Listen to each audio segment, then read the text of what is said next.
push that front end work, those non-pharmaceutical interventions, those things that we know can keep transmission low across the state. You're watching News Now from Fox. I'm Daytona Everett. We're going to hop out of that press conference from California and turn back to some election news. News Now's Andrew Kraft spoke to Arizona's Secretary of State Katie Hobbs earlier about the state's certification today of its vote, paving the way, of course, for electors to certify President-elect Joe Biden's victory in the state. But take a look at this really quick. She sent this to us.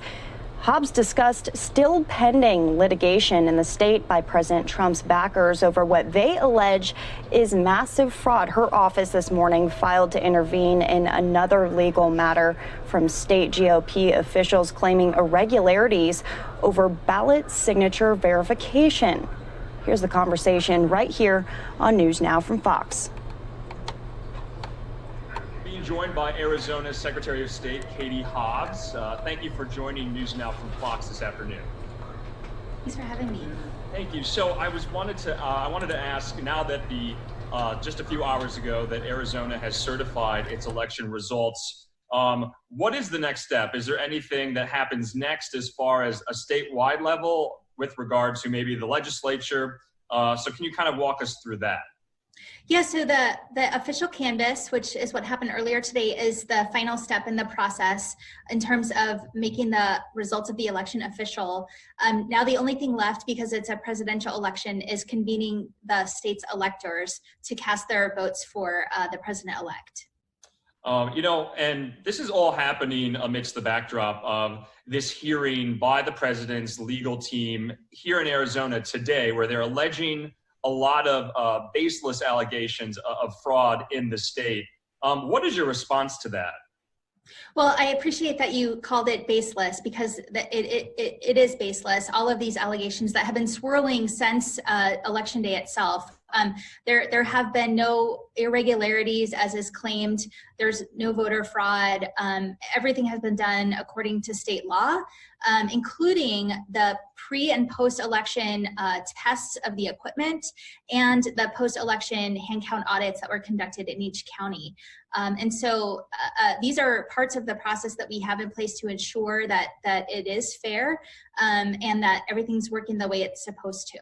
I just kind of want to, go kind of line by line by what Rudy Giuliani is kind of alleging today. So does Arizona in certain counties, do they use the Dominion voting machines? Yes, yes, we do. He's alleging that they have, from some algorithm, moved votes from Trump to Biden in the hundreds of thousands. Is that correct? No, that is not accurate. And the fact of the matter is that we do logic and accuracy testing before and after every election to ensure that all of the equipment's working the way it's supposed to.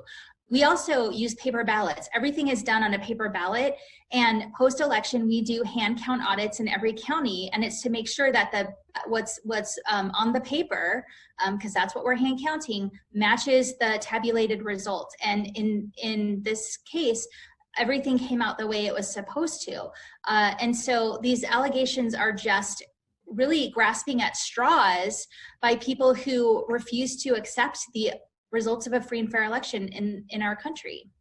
I wanted to kind of transition now to state officials who are kind of casting doubt on the election as well. The Arizona chairwoman of the Republican Party, Kelly Ward, filed a lawsuit seeking inspections of signatures on the ballots. It's my understanding that you have sought to intervene in that lawsuit. Yes, and that hearing took place this morning. The judge did grant them some limited review.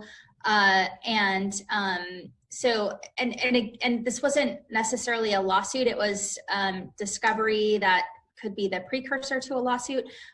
But really that's all that's happened so far. So we'll see how it plays out.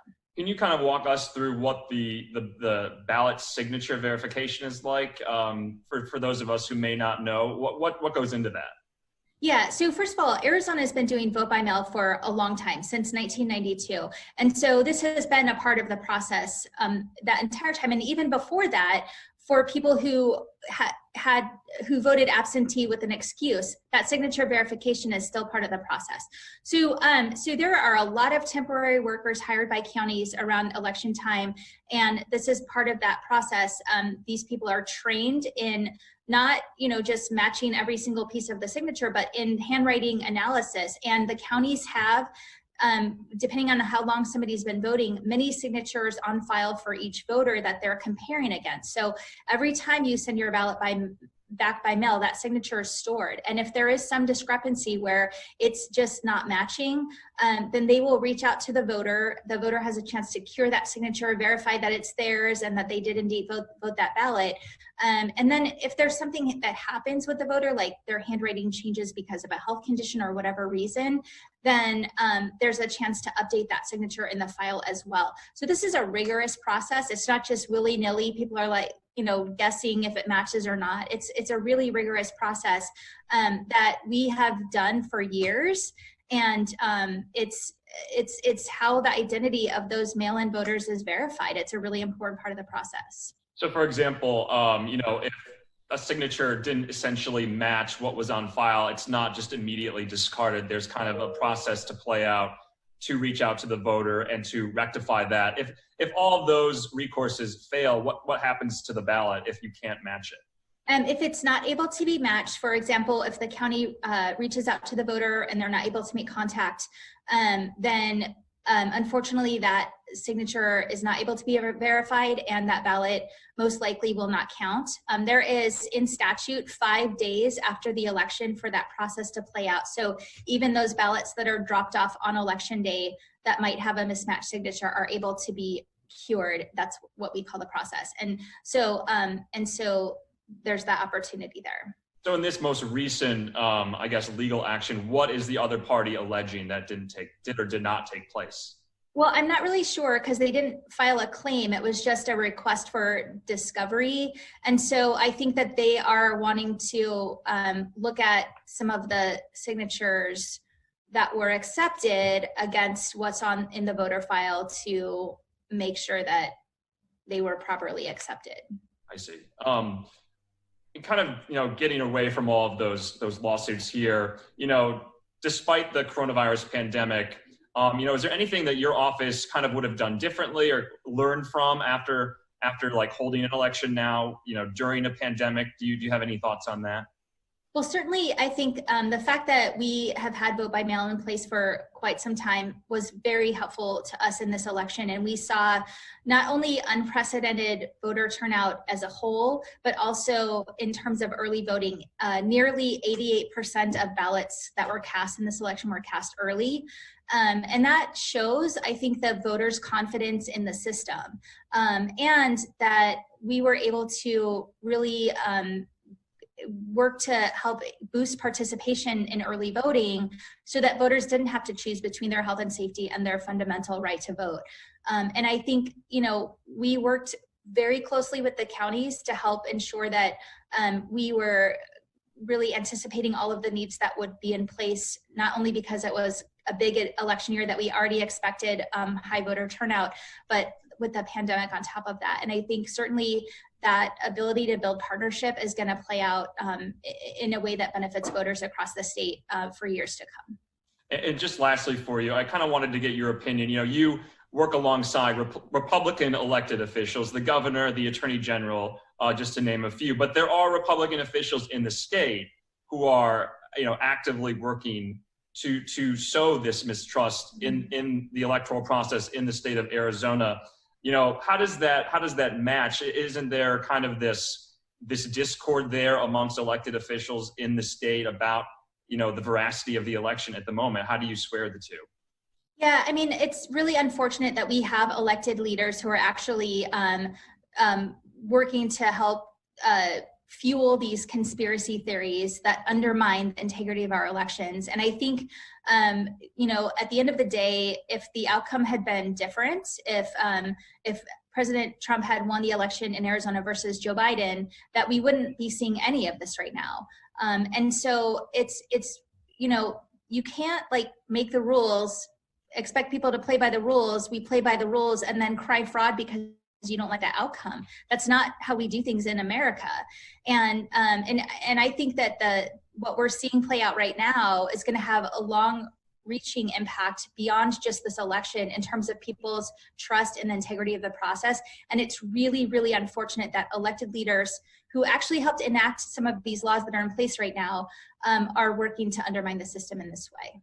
And just lastly, to tie up these loose ends here, in the state of Arizona, can there be anything else that happens regarding this election as far as, going back and looking at, ballots or recounting some counties, or is it kind of just at this point over now that it's been certified?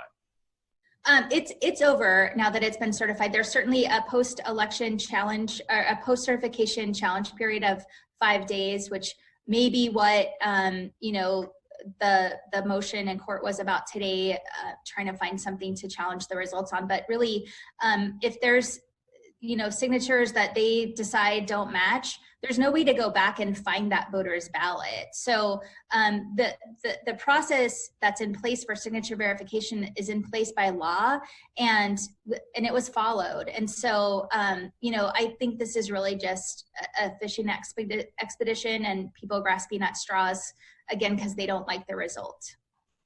All right. Well, we appreciate it. Arizona Secretary of State, Katie Hobbs, thanks for joining us today here on News Now from Fox. Thanks. Thank you. You're watching News Now from Fox. That was again Secretary of State for Arizona, Katie Hobbs. This was her first interview since Arizona officially certified. And interesting, just in the past hour or so, Wisconsin following suit and certifying as well. That officially announces Joe Biden's victory in the state. This does give President Trump